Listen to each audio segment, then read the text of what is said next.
Um, this is my last entry for theory, and I'm going to briefly touch on three pieces that we worked with in the class. One was a book review I did. So that's going to be The Empire of Senses. It's edited by Dave Howes, looking at an essay by William Ian Miller called Darwin's Disgust. And from that, we are going to branch off into The Witch's Senses by Constance Classen. And then from there, we're going to go to Volatile Effects, Olfactory Dimensions of Art and Architecture by Jim Drobnik. And then I am going to close, because this is going to be setting up for the next part of my project. And like I said, this is going to be a long, ongoing project beyond the course, but that's what we're doing here, and this will set up, and I'll introduce the next set of, the next step or phase in my project, and going forward. So I will keep you posted either through my blog or through my Facebook. Like my Facebook, it's a community page now, which is very exciting. So, we're going to start with Empire of the Senses. So, William Ian Miller takes on a conversation with Darwin in his essay about Darwin's disgust. And Darwin suggests that evolution has produced the sense of disgust through evolving from the primary sense of smell. Miller argues that it evolves more from other primary senses, not just necessarily from smell or taste, but from other senses as well. So Darwin's argument is that because human beings at one time were quadrupedal, think of a dog, and our noses were next to the genitalia, the sense of smell would have been the predominant way of communicating. So that would have been our sense, the way we would know, identify, and communicate. Then as we became bipedal and we raised up on our hind legs, the nose was removed from the genitalia, so then smell became one of our less important senses, and then it was replaced by the sense of sight. So the senses become both corporeal and psychological rather than merely the limited scope, as argued by Darwin, is what Miller is saying. So the idea of evolution and us evolving to being bipedal actually created a hierarchy of the senses according to Darwin. And Darwin's position is that the sight became the way a man would be able to tell if a woman was ready for mating, where before it would have been the sense of smell. So that would be something that was temporary and seasonal, sensual relating, as replaced by a constant one, and that's the male gaze. And this is something we deal with in literature all the time. So Miller says that he disagrees with that, because Darwin's assertion that disgust with the genitalia, the menses, and feces has been the thing that inhibits the desirability for anal sex, for smell, so it creates a sense of disgust. And Miller counters that by saying the disgust with another human's feces did not prevent us from desiring anal sex. And that actually children have to be taught to not like the smell of their genitalia or their feces, because they see it as an extension of themselves and they don't want to throw it away. So they feel like they're losing a piece of themselves. I thought Miller's argument in this piece was fairly powerful when he talks about how Darwin is having a conversation in his essay about he's having lunch and he encounters a native, and when that native touches the cold meat that he's eating, he registers disgust. And because of that, the tone and the wording in Darwin's account actually changes. So where Darwin begins to express his discussed with the naked savage, so it went from a native to a naked savage as a psychological response. And I've been talking about Memisis and the affect of ideology and rejection, and how we can actually mirror or anti-mirror, if you will, as a form of protection. And so disgust in this case becomes an expression of disgust towards another person who expresses disgust towards you or your property. So it becomes an infectious psychological contagion jumping from person to person, but it's also a natural, socially cultivated, and or a defensive psychological response to another person. Overall, and this kind of leads into the next part, the next theorist I'm going to look at, is I found that though Miller's argument was well organized, it failed to address, as did Darwin, except for in passing, what the female buy-in is towards evolution, because there has to be something gained for us to evolve. There has to be some benefit. And they actually said that women didn't ever register any kind of disgust with the smell of men, and I thought, well, they've just never had a conversation with a woman, then, have they? And I further argue that sex, though we are culturally taught to not enjoy the smell of another person's feces, nor to enjoy the menses of a female, it doesn't stop anal sex between two men or male to female, nor does it seem to be that much of a deterrent to have sex during menses. And it's just something that is not spoken about, as is anal sex is not spoken about, but it is something that does occur, and it's not that unusual. Even if it's close to menses or closely following menses, it's not a big enough deterrent to stop sexual relations between people. I thought that the fact that they didn't address what woman, because it definitely placed Darwin within a certain time, and that's going to lead into the witches' senses, to where the male gaze was privileged. But it didn't ever address at all over half the population female, and how becoming upright and the sense of smell and disgust with genitalia and feces being replaced by a gaze upon an objectified male, how that would work to the benefit of the female. And I thought that was the weakest part of his argument. And finally, Miller talks about a hypersensitivity towards disgust and extreme attention to cleanliness as part of an acculturated human condition, and an extreme affect of Western societal concept. And I thought, and that's going to go into the piece of volatile effects, effects, olfactory dimensions of art and architecture, that I'm going to do after the witches' senses. But I thought there was little unbiased historical evidence produced in the essay, or produced overall, that the Western paradigm is universal, or even universal in the Western region, Westernized thinking, on any concept.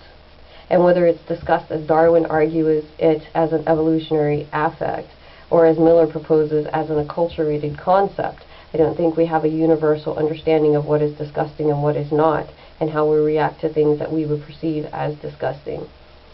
I thought it was heavily biased towards the white Western male paradigm, and it excluded females altogether, other than as object to be disgusted with, and which seemed to it placed disgust as positioned disgust as an arbitrary and random affect that universally excludes the sensual female, except as a visual object.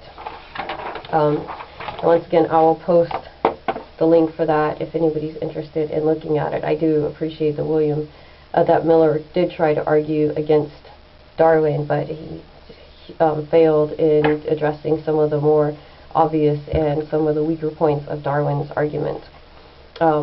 Nonetheless, Darwin does seem to be speaking to a European hierarchy of the senses, and I'm now doing the witches' senses, sensory ideologies and transgressive femininities from the Renaissance to modernity.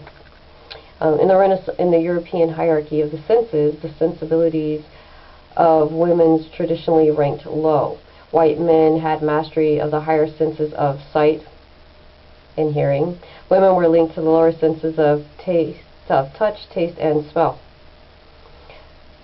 Yes, I'm looking gooey-eyed because it just speaks directly to that piece. Nonetheless, touch along with taste and smell was imagined to be essentially feminine in nature, nurturing, seductive, dissolute in its merging of self and other. Sight, and the lesser extent hearing, was essentially masculine, dominating, rational, orderly in its discrete categorization of the world. The symbolic division into masculine and feminine territories carries immense social weight, and I found a lot of this is relative and present today. And in just this very short introduction, like if you look right here, it's just a very introduction. We already have some things that are retentive, with women being nurturing, seductive, and male being dominant and rational. These are still values that from the Renaissance European hierarchy is still retentive in the postmodern world, and I thought that was very provocative to have in this piece. And there is a symbolic division of perception between masculine and feminine, and it does carry immense social weight even till today, because there's a lot of conversation of how men interact with the world and how women interact with the world, and there seems to be very little or cursory passing that this is something that's acculturated. There's no denying the fact that chemically our bodies operate differently and our bodies function differently based on the sex that we are born into. But a great deal of this is actually acculturated and taught to us. So, and that kind of goes through all of the theories where we talk about nature, nurturing, and nature as natured. So another present and retentive idea that's spoken about in this essay is the feminine sensory sphere consisted of labors associated with intimately corporal sense of taste, touch, and smell. Those would be things such as cooking, banquets, sewing, diaries, perfumes. There's all these English housewife skills that I find are still retentive and considered female and feminine things to do. Not that it's right or wrong, it's just that it's appropriated to the woman, and then it's considered something that's below the masculine world and the masculine dominated order of things, with the things that men do. These are put almost as in a secondary position. Let's see, some other things that were present is the constraint on transgressive power of feminine sensuality,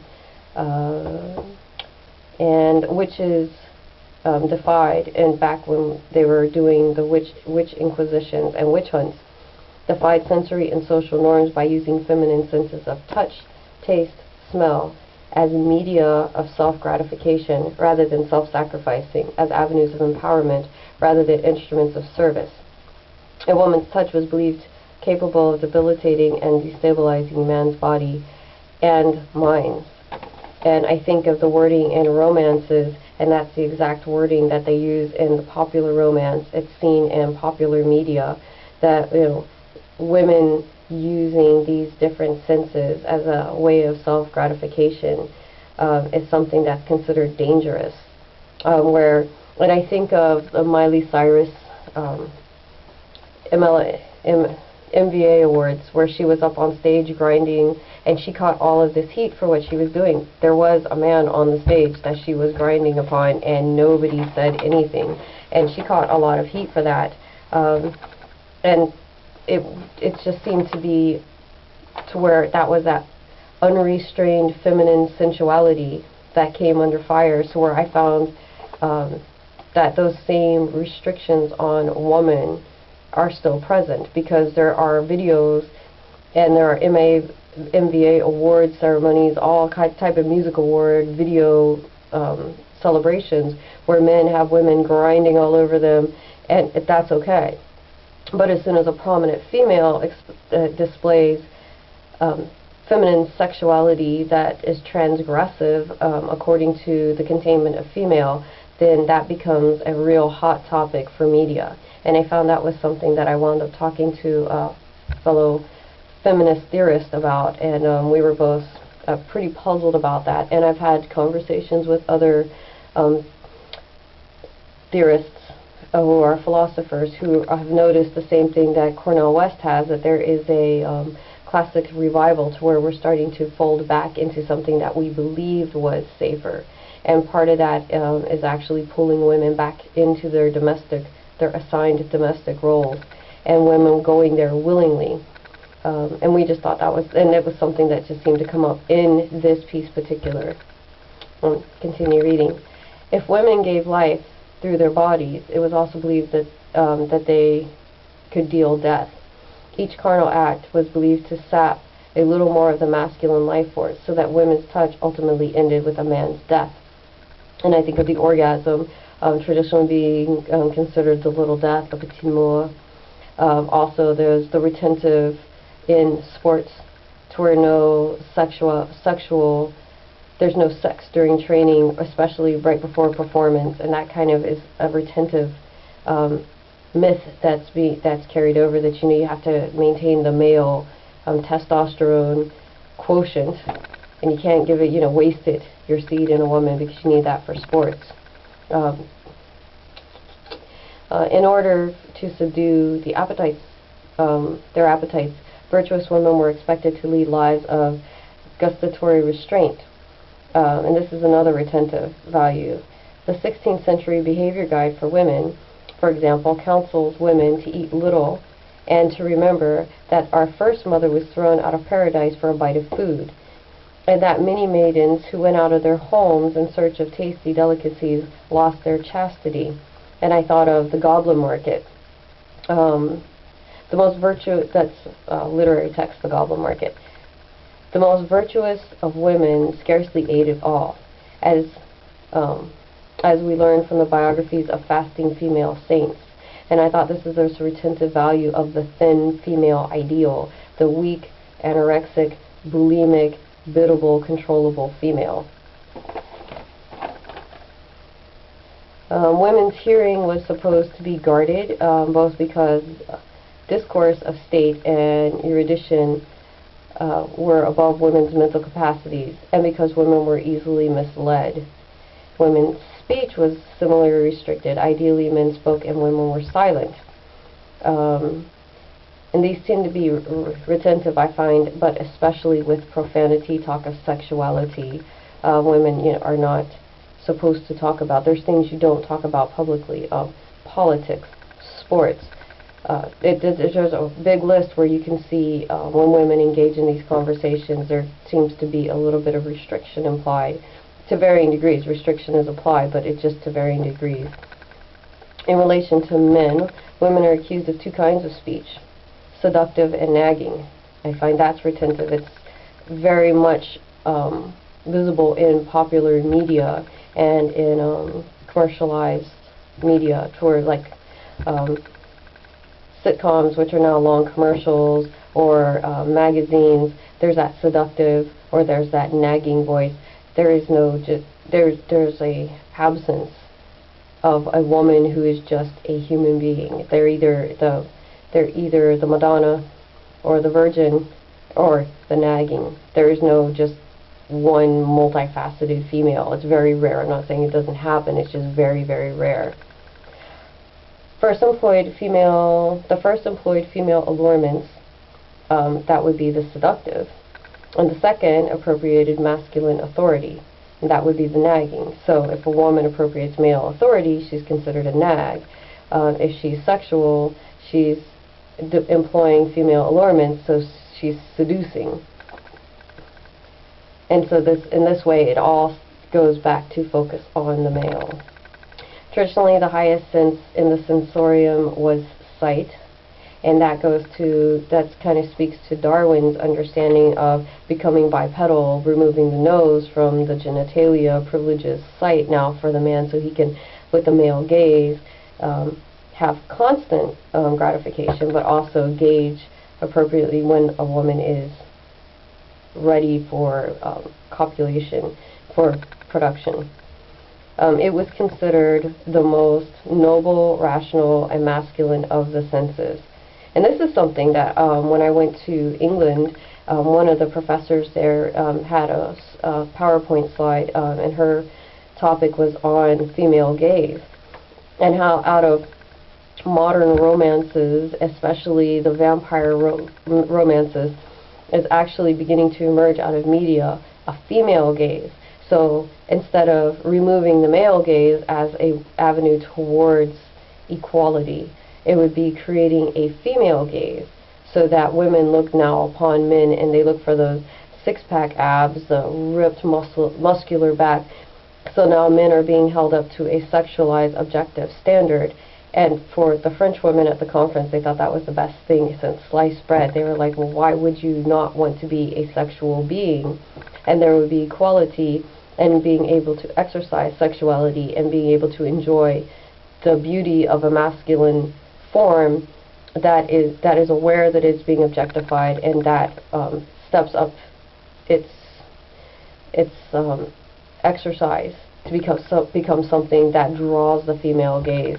And then they talked about how narratology and textualities are actually creating a female gaze by very graphic descriptions of the male form, and it doesn't always necessarily have to be the profane or provocative, but when they talk about the way a man walks and the way he dresses and the way he interacts, to where it's very detailed accounts, a blazon, if you will, of the male form. So there was a move towards equality, just not in the way the Victorian mind would have desired it, to remove the male gaze, but in reclaiming the female gaze. And I thought that was very interesting when I came across this piece. And it kind of answered where Miller was lacking, is there was no mention or addressing of how the female would benefit from that. As to the free exercise of vision, reading more, was considered presumptuous and dangerous in women. They were encouraged to keep their eyes downcast and to limit their visual scope to their home. And I think a lot of times when I've read that, like in Cosmopolitan magazine, because I love junk food as much as anybody, there are all these female magazines that are, you know, geared towards the female audience. They say one of the sexiest things a woman can do is make eye contact and then look down. And I thought that's because that stereotype is still at play. That ideology, that construct of how a woman should behave is still in play. And then whenever in media they want to depict a woman who is powerful, sexual, and dangerous, she makes eye contact and she doesn't divert her eyes. In fact, it's almost depicted as a challenge. So there's some danger in female assertive sexuality. The unruly female was expected to be regulated and contained. Once the age of reason is around Darwinian times, purportedly vanquished. So once the age of reason purportedly vanquished the specter of witchcraft, the potentially supernatural dimensions of women's work disappeared. So cooking, cleaning, and housewifery chores were no longer paths of cosmic power, and they duly contracted into their proper domestic sphere.